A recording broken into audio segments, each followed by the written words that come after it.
Hello, everybody. My name is Angela Myers-Obermire, and I am a nurse practitioner student at Arkansas State University. Before I do my presentation, I would like to thank Dr. Jordan, Tammy Bell, and Lauren Hancock for all their assistance and guidance over the last year and a half with my project. My research project is a retrospective chart review on fall assessment in a local primary care facility. I wanted to compare the fall risk assessment in a local primary care facility with the MIPS benchmark. Now, falls are oftentimes overlooked by primary care providers due to other things such as diabetes, hypertension, heart failure. So many times fall risk is not really at the top of a primary care provider's mind. However, according to the Center for Disease Control and Prevention, 1 in 4 Americans age 65 and older fall each year. Falls are the leading cause of injury and the most common cause of non-fatal hospitalization admissions in the elderly population. Falls also result in 2.8 million injuries treated in the ER department and includes 800,000 hospitalizations with more than 27,000 deaths. So you can see that falls, especially in the elderly population, are very concerning. In 2015, the total cost of fall injuries was $50 billion. And oftentimes, Medicaid and Medicare are shouldering 75% of these costs.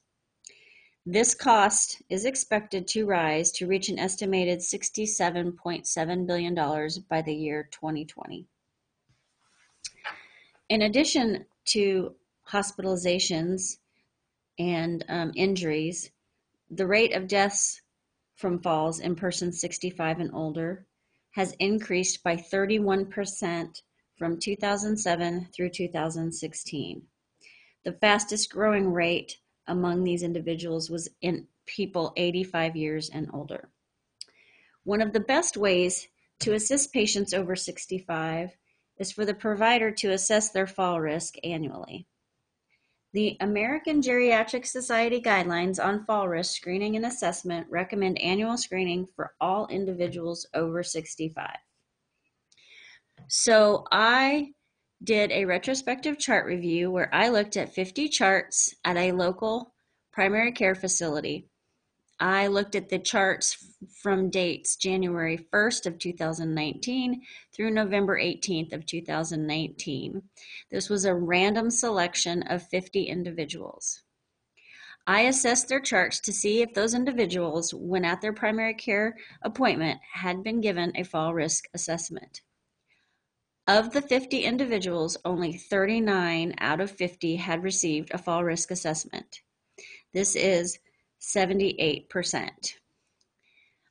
This is obviously well below the MIPS benchmark of 98.5%. The inclusion criteria in my study was any individual 65 and older. The exclusion criteria was individuals under 65. When I discussed my findings with the local clinic, they were shocked at how low they were performing. They really thought they were doing a good job of assessing falls. It is imperative that we as providers ensure that our patients are safe. Especially in the individuals 65 and older, I think primary care physicians need to be educated on fall risk assessment and also further education with the patient on how they can lower their risk for falls. So this is only going to become a more growing problem as the United States population gets older and older. So it is important at this time that we find a way to make sure all providers are assessing their elderly patients on a yearly basis, if not more often. Thank you for listening.